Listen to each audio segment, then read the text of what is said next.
All right, pod episode 2. We're talking about burnout, overtraining, and youth athletes. Austin, you can kick off.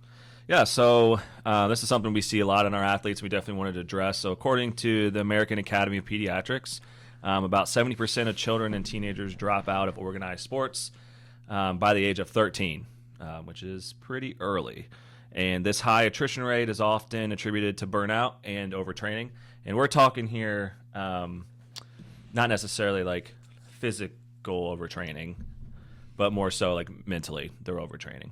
Yeah, when you say physical overtraining, like what's a good definition of that? Like, I think people, what? It said just try again. Oh, I think that's probably Siri. Shit, sorry, Siri. You're fine. When you say, matter of fact, I forgot I need to have my little thing up. That was like, I was screaming at that mic though. It's like 40 seconds. Okay. When you say overtraining, like I don't think people understand what that means. Like I hear a lot of parents say like, "Oh, I think they're overtraining and like he's sore all the time and his body hurts." And I don't think that's actually the definition of overtraining. At least from my understanding, I'm not as well versed on that, but from my understanding, like true overtraining is like muscles start to like collapse and they don't function anymore. So like, what do you mean by that? So, yeah. So if you hear a lot of parents talk about like the physical part of overtraining, right? They're referring to like them doing too much. Or I'll have parents be like, "Hey, my kid doesn't want to come to sports performance this week or whatever because they have a big tournament this weekend." And I know there's science out there that says like you can physically overtrain as a young athlete, but I know a majority of the athletes that I see are not overtraining physically, right? Like they are not training hard enough to actually overtrain. Being a young athlete specifically, like your body can handle a ton. And I just think parents and coaches, or some coaches anyway, don't want their athletes to do sports performance training or additional training or play other sports during a season, right? Mm-hmm. Or like, let's say like they don't want them to come to your basketball practices during a softball season or something like that because they don't want them to overtrain. I just don't think physically that they're working hard enough to overtrain, to be honest with you. Mentally is another side of that, whereas I do think athletes can mentally overtrain or in terms like burnout because maybe they're not getting enough rest. Maybe they're just burnout of the sport themselves or training themselves. Mentally, they're just drained. So again, the overtraining part of physically versus mentally is totally different. And I think today we're really just trying to talk about the mental part. Mm-hmm. When we can get to the physical part at some other point. But again, I just don't think kids are working out hard enough to overtrain. Yeah. What effect of playing multiple sports do you think goes into mental overtraining? Like, I was talking to a parent about this the other day. Like, if they do track and basketball on the same day, every day, I feel like, at least my opinion would be, the chance of overtraining that mentally would not be as high as if they did like 2 or 3 basketball practices, because it's a different sport, different stimulus. Like they focus on different things. They care about one more than another. Yeah. So like one of them, they might just be there for just conditioning and they know that. So like they'll go hard and do that. So playing multiple sports versus playing the same sport all the time, I would imagine that makes a big difference in terms of being able to continue going and stay active and not getting burned out. Yeah, absolutely. I mean, I agree. I think playing multiple sports or doing multiple things is important for kids to do. I think if they're getting into like early specialization, I guess you could say, in one sport, that's where a lot of kids get burnt out. That's where all their focus is on, whether that be one sport or one position, like a pitcher becoming a pitcher only, or a baseball player becoming a pitcher only. When they're 12 years old is pretty insane. Yeah. Like I just, all they're doing is pitching and throwing. And, I've seen a ton of softball players actually that like are having hip problems because they're pitchers only and all they're doing is pitching and they're like 14 years old. It's crazy. Like the reason why you're having those issues is because you're only pitching and you're doing it, I don't know, 3-4 times a week, maybe even more, like just practice wise. And that's good. You need to practice, but again, you're overusing. Like that's where you get those overuse injuries. So, yeah, I mean, back to your point or your question, I guess, about playing multiple sports, like a kid maybe having a trap practice at school and then coming to you for basketball. Like I just don't see the issue in that. Again, they're different sports. There's different stimuluses. One seems like, maybe the athlete's using track to like increase their speed and because they enjoy it, and basketball is their main sport, so they have to keep practicing that year round to some extent. Yeah, and there's a lot of kids that will, like, I think it almost depends on the sport, because people will come to us during track, but during football they'll take a complete break, which I completely understand, because football is crazy stimulus on the body. You got 3-hour practices. Like, right. I remember when I was in high school, the last thing I wanted to do was go play basketball. I still did, but that was the last thing I wanted to do after football practice. So, like, I completely understand when people take a break from us, like when it's football season, that is too much on the mind versus like a track where you may have practice every day, but it's like an hour and a half, and it's just that same stimulus, and they understand that it's for speed or whatever they want to get better at. And I mean, football could be the same thing if basketball is still their main sport, but they use football to get better at being more physical or something like that. Yeah. That's where it makes sense to me. We have some girls that take breaks during soccer too, which I totally understand that. Soccer seasons, I've never done soccer and I don't want to. That's for a reason. Yeah. My wife played soccer, but that's not for me. Never. But yeah, I think it just depends on the sport and the way that other sport impacts your body. Especially a sport like basketball or football, they're both very, very intensive on your body. Like, you always say that those are probably the two most, I don't know, athletic sports. Yeah, we could get in trouble for saying that, but I'd say there. I mean, I think, I don't know. It'd be a hard argument to win against me if there is more athletic sports, better athletes in the sport than a football and basketball player. Yeah. And that's just, again, it's because what they're doing every single practice, every single game is, they're jumping, they're sprinting, they're cutting, like, very hard. They're going like maximum effort the whole time. But yeah, I mean, playing multiple sports helps young athletes develop a wider range of motor skills and those biomotor abilities that can complement one another. So that's why I think we both personally push kids to play other sports, especially at a young age. And then just kind of getting back to the whole burnout part is, mentally, I just think if you're playing the same sport over and over and over year round and you're 12 years old, like, how can you not get burned out of that? Crazy.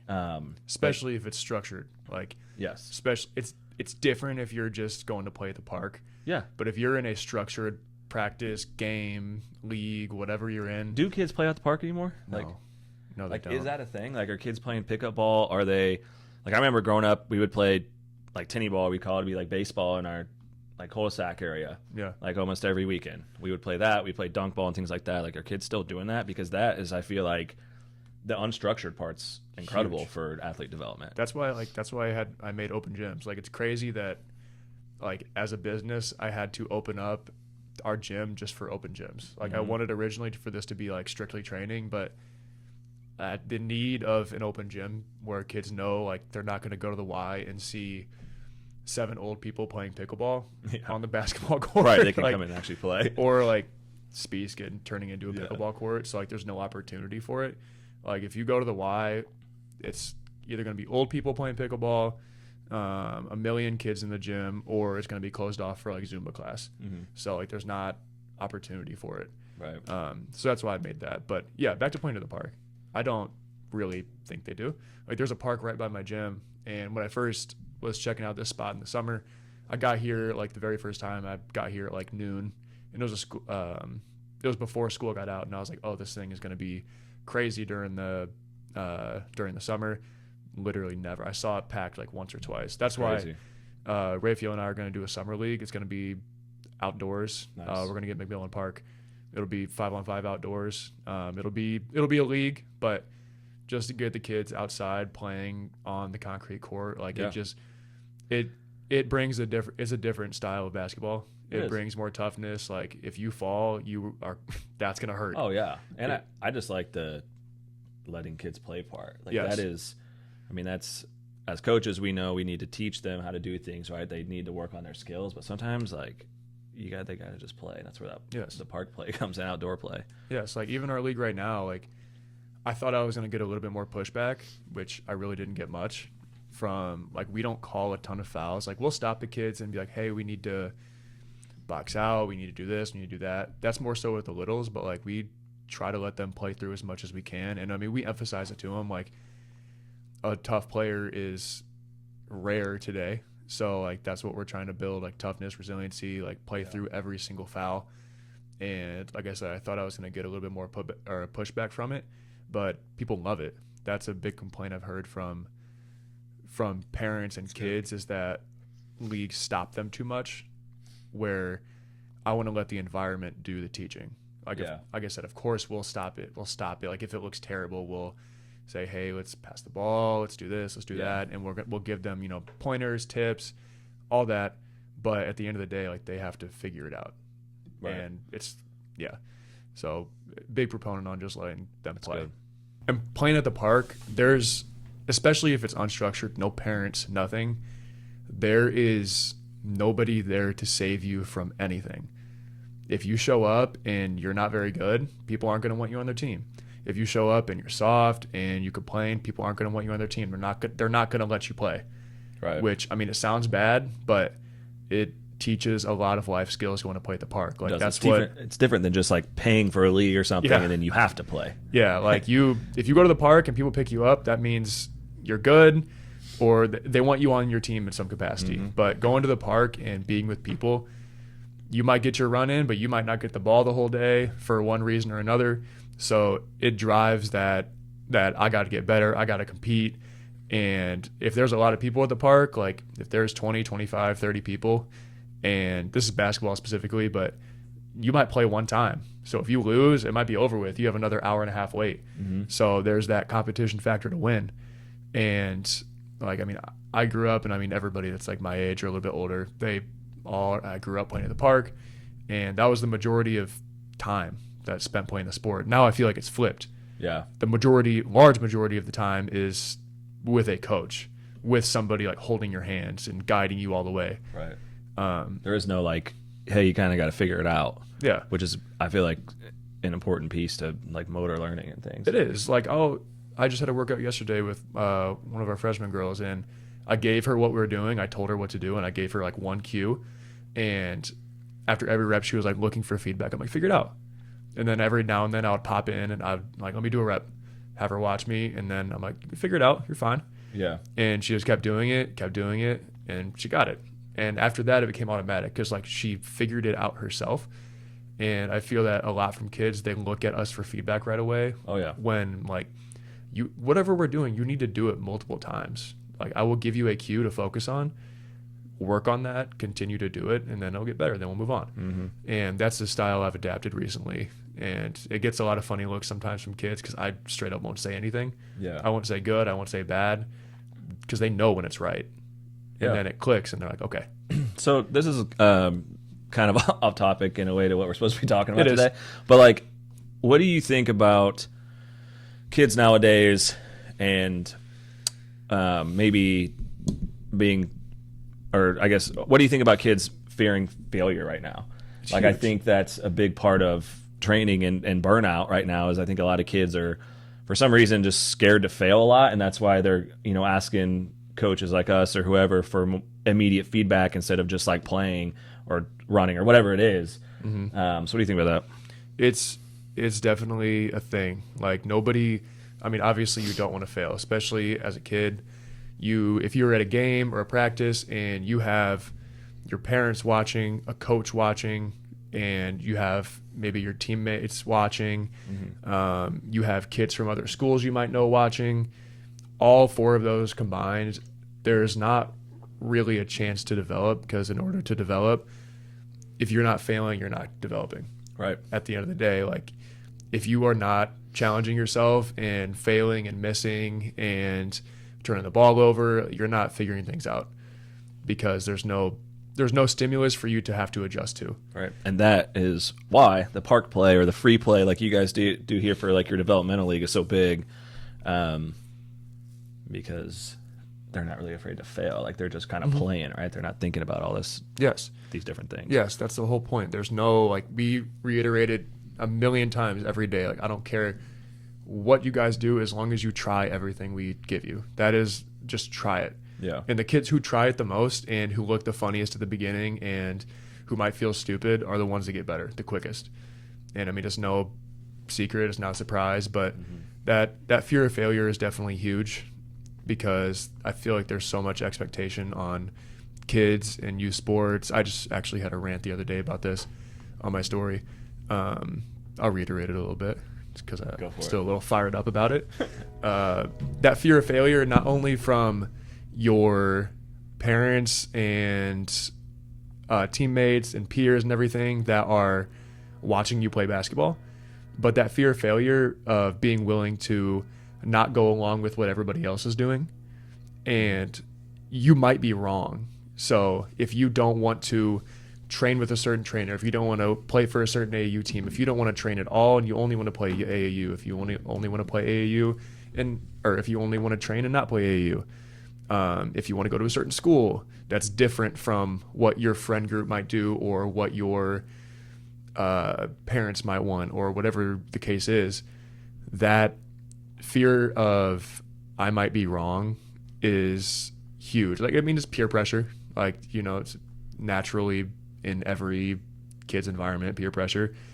But that fear of they might be wrong about their decision holds a lot of people back. Yeah. Like, if something is best for the kid's development and they have a logical reason as to why, there's no reason they shouldn't go do that. Like, they don't have to go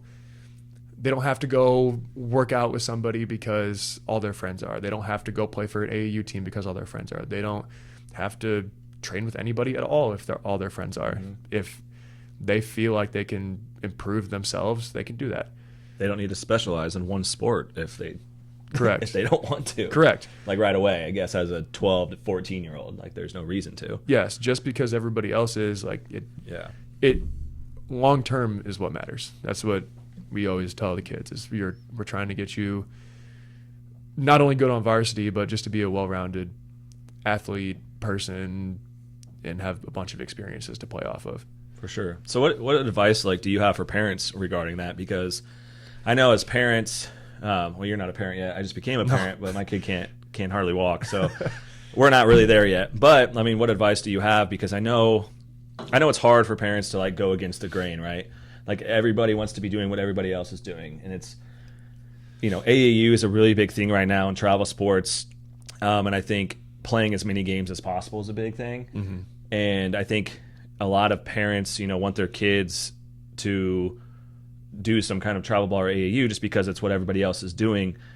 But, maybe their AAU program doesn't have a good developmental system and they're not actually developing. They're just playing, tournaments every weekend. And so, I mean, what advice do you have for those parents that are just, they're scared to go against the grain, right? They're scared to do what everybody else is not doing. Yeah. I mean, at the end of the day, just educate yourself. Educate yourself on what everybody has to offer. Every coach, trainer, school. What does this AAU program offer training? Do they offer this? Do they offer that? What type of, if you're in high school and you want to play college, what type of exposure do they offer? What's their past history? Just educate yourself on what everybody brings to the table. Different coaches bring different things. So we are, and I know you're like this too, we are less drill sergeant type, and we're more I don't know the word for it, easygoing. Soft. I'll say easygoing. That doesn't mean we don't work the kids hard, but no, we want kids to make decisions for themselves. Yes. I'm not here to boss your kid around. Yeah. I'm here to provide them with the information and just be there for them and help them athletically, not be a drill sergeant. On the flip side, there's some kids that need that drill sergeant. There's some kids that is how they learn. That's how they want to be pushed. So just become educated on the different types of training, the different types of coaching. Meet their energy. Yes. Yeah. Episode 1. You guys should listen. Different coaches. If you play for a team, sometimes your kid might need to be pushed and motivated a certain way. They might need to be in a certain position to succeed. So just educating yourself and making the most logical decision, trying to put away that social pressure. It's hard because people are going to, if you go against the grain, people will say stuff. Yeah. Always. People will. That's how it is. Yes. Always. Literally everything. I wanted to do my own thing with the gym, and people Right. said stuff. It just is what it is. So as long as there's logic in whatever decision you make, that's fine. Like Yeah. if your kid trains all the time and they need more game experience, cool, play AAU. Yeah. It's not like AAU's I am a hater, but We're not anti-AAU in travel. yes, We are anti-bad AAU and travel programs that don't develop. correct. Well, that's another episode. But. Yeah, it is. But just make the most logical, informed decision based on where your kid's at, where they want to go, because I mean, different goals require different paths. Yeah. And just educate yourself on all the different types of everything out there, because there's a lot of different types. Training is not equal. Coaching is not equal. Yeah. Programs are not equal. So that'd be my advice. Yeah. Yeah, I think it's important for parents to just remember that like it's about your child, right? It's about like protecting the child. It's about doing what's best for them, which I know everybody's trying to do. Yeah. But like you mentioned, just being able to educate yourself and be willing to go against the grain a little bit. Like sometimes I think it's good to not do what everybody's doing. Like I think that pushes you ahead of some people most of the time. If you're doing what everybody else is doing, then it's like You're gonna end just up like a number. everybody else. Yeah, you're gonna end up like everybody else. I Like, say that all the time. yeah, it's the truth though. I mean, that's why it's important to look at other options and be like, hey, I think maybe I do need to focus on this, or hey, maybe I am getting a little burnt out from playing all the time. Like maybe I need to take a step back and work on maybe just development with Brandon in his basketball gym and doing some sports performance with Austin, or whatever that looks like for you in your sport. Just maybe taking a step back from playing a whole lot, and Yeah. go Do from you? You're older than me. I'm only 25. Do you see any? Sorry, I didn't mean to call you old. That's fair. Do you see a trend in? Because I'm sure you've had kids that come and they end up quitting. Do you see a trend in the? This might be a hard question, but like the daily activities or how the kid handles themselves that might lead them to quitting, to burning out, to stopping, and like what daily activities do they do? What is their attitude when they're in the gym? What is their mental outlook? Like, Yeah. do you see any commonalities between kids who tend to quit early? So from my perspective, it's a little different, because like we have kids that pay to come train with us, right? Yeah. Versus like I'm saying like a high school strength and conditioning coach. So like usually the kids that I see, they normally stick with playing at least some kind of sport, right? Yeah. Like they're coming to us because they're committed. It's usually the kids that maybe, I don't know, or maybe like on a travel team that maybe we partnered with or something that, they're kind of forced to come do the sports performance training with us. And I can spot those kids almost right away. Like I can spot kids that don't really want to be there, Yeah. that their parents pretty much force them to be there. And those are typically the kids that kind of phase out of athletics. And a lot of that has to do with they're just kind of being forced to play like more than they really want to. Yeah. And that's just part of the overtraining part or the burnout part as well, is they're maybe playing these travel leagues or tournaments or whatever every single weekend, and they're burnt out and they're like, dang, like I kind of want to be a kid. And that's just part of it. Like that's how people burn out, is they just get emotionally and physically exhausted, and they kind of devalues the sport in a way. Like it just becomes like a job to them. Yeah. And they're kids, so they just don't really want to do it anymore. Find something else that they like, and Yeah, which is also totally fine, by the way. yeah. Like it's okay if you don't like a sport anymore. That's not what we're saying. We're just saying, like, as parents and coaches, we need to remember, like, one, they're kids and they can get physically and emotionally exhausted by playing sports all the time. Yep. Yeah. One of my favorite things that's happened is we had this family join, and the dad, he's very, in tune, and he understands that he's very, he's on the same page as us pretty much. He's like, I want to commit for a year. We're going to come 5 or 6 days a week, and the other 1 or 2 days, I'm going to just let him be a kid. His kid's in I like that. 7th grade. Yeah, 7th grade, and he's like, I want him to work hard, but I'm still going to give him time to be a kid, give him that 1 or 2 days a week to take a break from the sport, From like structured sport. yeah. Really. Yeah, so like he was like, if he wants to go play, he can, but it's not gonna be here. It's not gonna be in a league. Like he's just going to be a kid. Like if he wants to go hang out with his friends, cool, that's fine. So that's one of my favorite things that's happened. And I think a lot of it, there's some parents just aren't. It's easy to, like we said, going with the flow, doing what everybody else is doing. It's easy to just look at what everybody else is doing and be like, oh, this must be the correct way. This is, everybody's going to play for this team. They must be the best. So yeah, part of athletes burning out, specifically the 70% of children and teenagers dropping out of sports by the age of 13 is, or can be, because of both coaches and parents. Like, and I would argue that a majority of it's probably coaches, but you know, there's some parents out there that probably maybe try a little too hard when their kid may not want it enough. But yeah, what do you guys say about that? Yeah. Yes, definitely. Like we have some parents that push their kids really hard, but and I've had long conversations with them about this. The kids want the pushing. That's when I love when parents step in, is when the kids want to be pushed. Like the parent will sit back, but the kid will ask, like, can you rebound for me? Can you help me? Can you do this? Can you do that? That is a great time for parents to step in, you know, push their kid and just be there for them, versus the kid just being dejected and them just sitting there yelling at them. Yeah. That's not good. Yeah, it makes me upset. It does. It definitely does. Where were we? Just basically saying like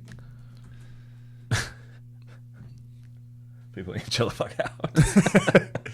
All right, next topic. We don't get to cut that out. Okay, we can cut that out. Yeah, but less kids playing more sports. Or how do we say that without? I think one of the goals of us talking about this topic today about burnout and overtraining and kids dropping out of sports so early is, I think as we've grown as a society, we've completely forgot that like sports are supposed to be fun. Like they're supposed to be, kids are supposed to do them pretty much their whole lives and not completely burn out of them, because the less sports kids are playing, the more soft people we have in the world. Right? I mean, at the end of the day. Yeah. And I'm not saying you got to play sports the rest of your life. Like sports aren't for everybody, and I totally get that. But we need to push kids to play more sports. And not even just structured sports. You know, let them play at the park. You know, let the kids be kids again. Like that stuff is just as good. Yeah, like it boils down to just the competition aspect of it, for sure, and the personal thought of I lost or I need to get better. That I think is what it boils down to. Yeah, and there's no opportunity to blame somebody else. Sports ultimately it teaches all of the life skills you'll ever need for the rest of your life. You take your first 20 or so years, however long, and you can still continue to play in like men's leagues and stuff, but you take those years and play sports, and yes, it's all great athletically and everything, but the mental aspect of it, learning to work within a team, to overcome failure, to understand how to get better at something is, I think, ultimately what sports does for people and for kids. Just, I mean, you see a lot of the people that succeed, they're like, I played so-and-so sport. I played this, I played that. And I mean, I don't think it's a coincidence that that's the case. No, I agree. Totally agree. So what ways do you think that this can be prevented? We can talk about it all we want, but if we don't offer ways to prevent it or ways to fix the problem, I mean, we're just sitting here complaining. Yeah.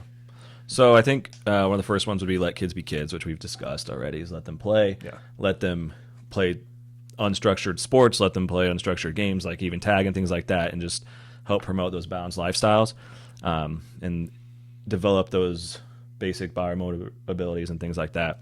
Second would be to encourage multi-sport participation.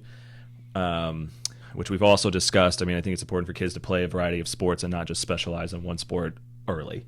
Eventually, you're going to have to get to that specialization part, maybe when you're in high school or something. But for a while, I encourage multiple sports to, again, help drive and build those basic biomotor abilities and to prevent burnout. And then I think implementing proper rest periods, you could say. And by that, I just mean it's okay to have your kids go on vacation and not play sports. It's also okay to take breaks from sports. And it's also okay to say, hey, my kid seems very overwhelmed and mentally exhausted. We're going to take this week off. It's okay to do that. The coaches might be upset, but it's look, you're looking out for them. And I just think it's okay to give them a little mental break, I guess. Yeah. I mean, no coach should be upset about that. It's a very logical thing and it makes sense. Yeah. And then I think another good one would be to set realistic goals for your athletes and really focus on participation instead of performance. Now that sentence right there could come across as I'm promoting athletes to be kind of soft. Yeah. But I'm not. I'm saying it's okay to just play, to come to your gym and develop and to fail and to be hey, I was there, I tried, and it's fine. Yeah. You don't always have to be perfect. You need to fail in order to grow. Shouldn't always be perfect, honestly. Yeah, you shouldn't be perfect. If you're perfect, then you're doing something wrong. Yeah. You're not easy. trying to. Yeah, it's way too easy. So yeah, definitely think that's another one that athletes need to remember is just to set realistic goals and versus just being I don't know, I'm not reaching these certain performance goals right yet or right away. Right. So that's going to be the end of pod episode 2. End of the day, encourage kids to still go out and play, go out in the yard, go out and go to the park, play. You don't need to put all of this pressure on the kid to be amazing right away. If they get into high school and they really want to commit and learn, then that's great. But keeping kids playing sports, whether it be AAU, whether it be rec league, whether it be on their own, is end of the day the number one factor. I always say consistency is the main thing. So sports in some capacity is the main thing for these kids to develop as athletes and humans in general. So yeah, that's all we got. Pod episode 3 come out next week. Let's go.